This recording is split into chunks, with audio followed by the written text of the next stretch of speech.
Topography of Terror, where darkness became memory.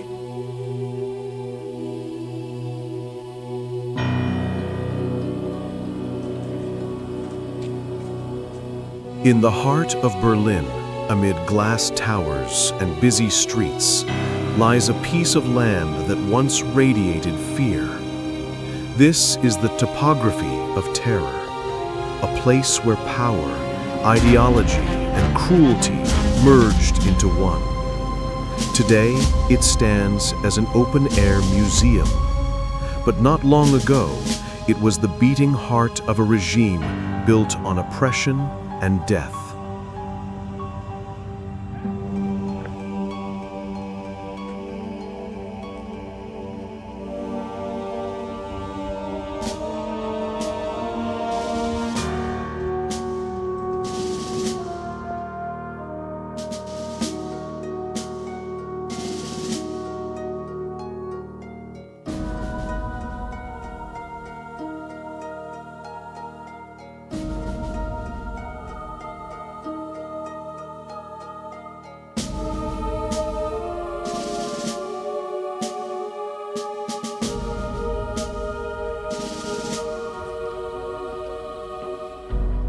It began in 1933. Germany was broken, humiliated after the First World War, drowning in poverty and political chaos. And in that darkness, one man rose promising order and pride: Adolf Hitler. But what he truly brought was fear, organized, calculated, industrial fear. Here on Niederkirchnerstraße, 3 buildings rose that would become the command center of terror. The Gestapo, the secret state police, the SS headquarters, and the Reich Main Security Office, or RSHA. Behind these walls, lives were planned, destroyed, and erased. It was here that decisions were made that shaped the fate of millions across Europe.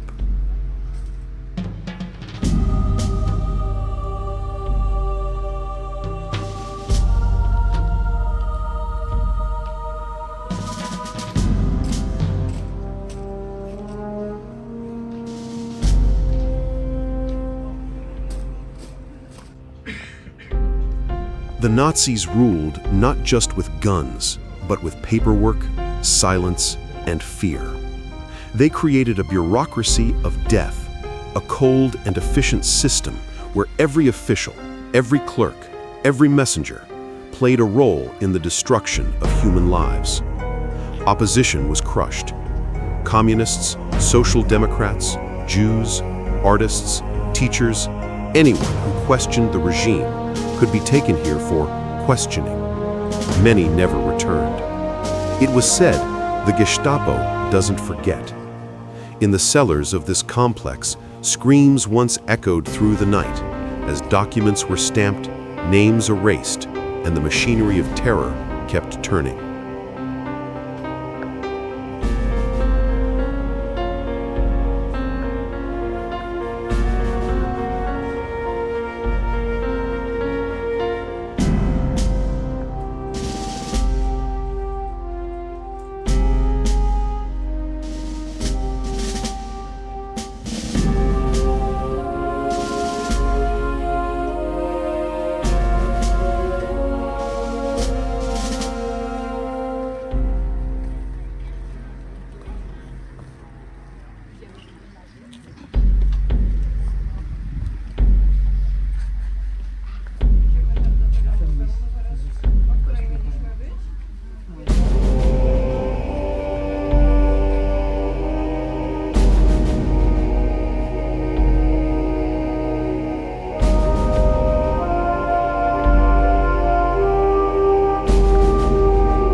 Inside these offices, The Holocaust was not born out of chaos, but out of administration. Orders were written, transports were scheduled, trains were filled, all under the pretense of efficiency. Here, death became a matter of logistics. Murder was organized like a business transaction, and men in uniforms believed they were simply doing their job. It is here that the moral fabric of humanity was tested and torn apart.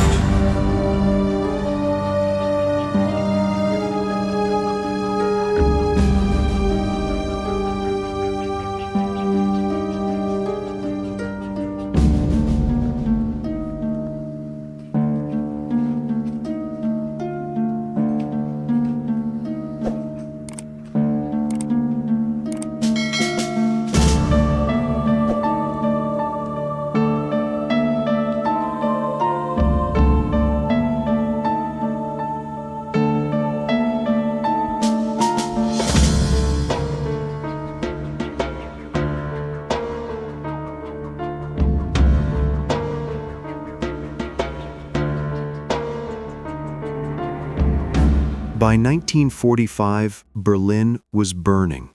The Empire of Terror collapsed under its own weight.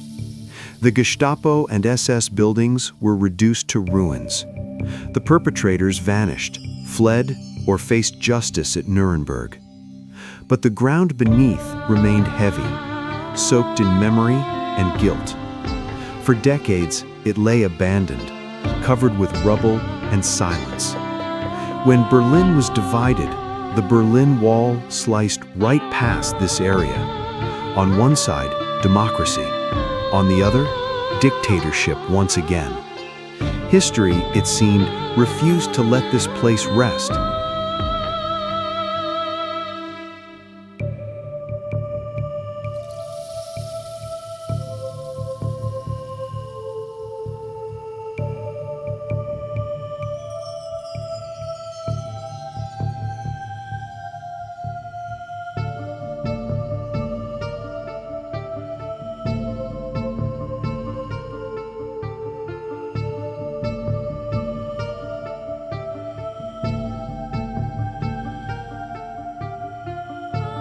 In the 1980s, a new generation began to ask questions. What happened here? Who were the people behind these crimes? Archaeologists unearthed the ruins of the Gestapo cellars. Historians uncovered documents, photos, and testimonies. Slowly, piece by piece, the truth re-emerged. The goal was not revenge, but remembrance, to confront the past and to make sure silence would never return. In 2010, the new Topography of Terror Documentation Center officially opened, a place dedicated not to victims alone, but to understanding the perpetrators, to learn how ordinary people could become instruments of horror.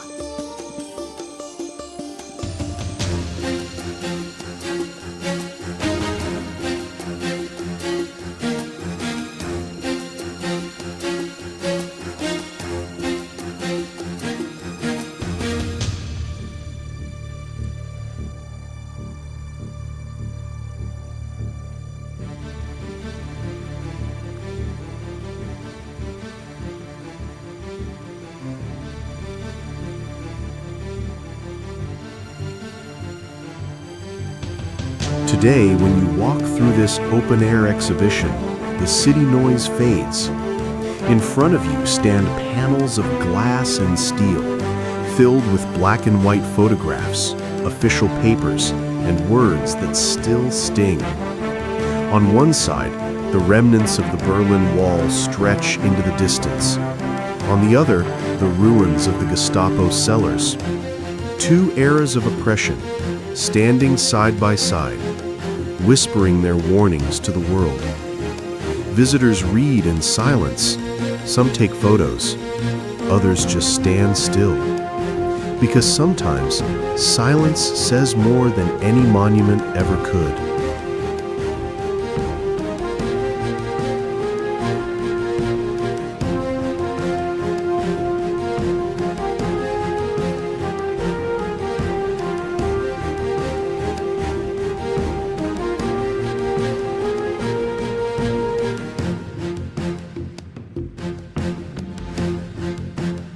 The Topography of Terror is not a monument to hate.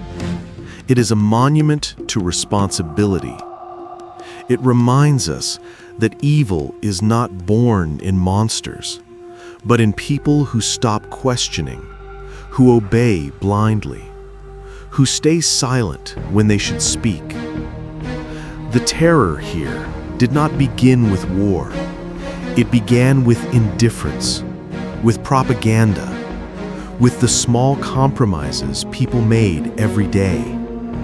And so this place asks one simple question: what would you have done?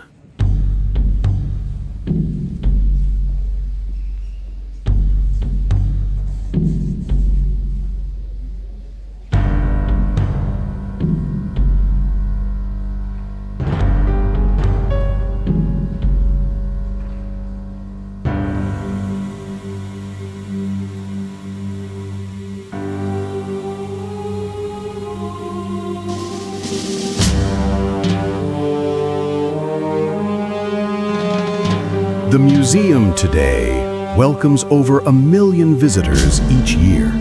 Students, historians, families, travelers. They come not only to look back, but to understand how quickly societies can fall into darkness when truth becomes optional and fear becomes policy. Workshops, lectures, and educational programs here teach young generations the value of democracy, not as a gift, but as something fragile, earned, and easily lost. Where once the language of orders and executions ruled, now the language of dialogue and remembrance fills the air.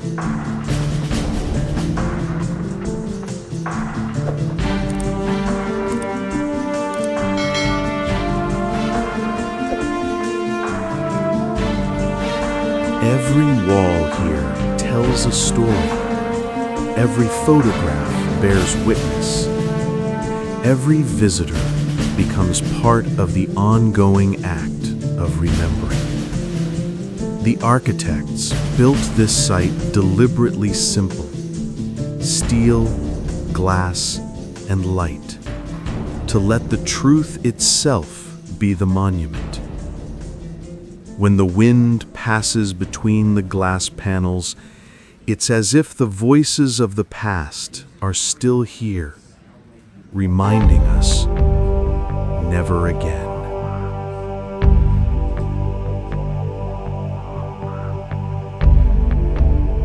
As you leave the site, you pass the Berlin Wall one last time. Its cold concrete, scarred and cracked, now stands not as a border, but as a warning. A reminder that freedom is never permanent, that history can repeat itself when memory fades. A small plaque near the exit reads, "This place commemorates the victims and warns the living." And that is the mission of the Topography of Terror. Not to dwell in darkness, but to transform it into understanding, vigilance, and light.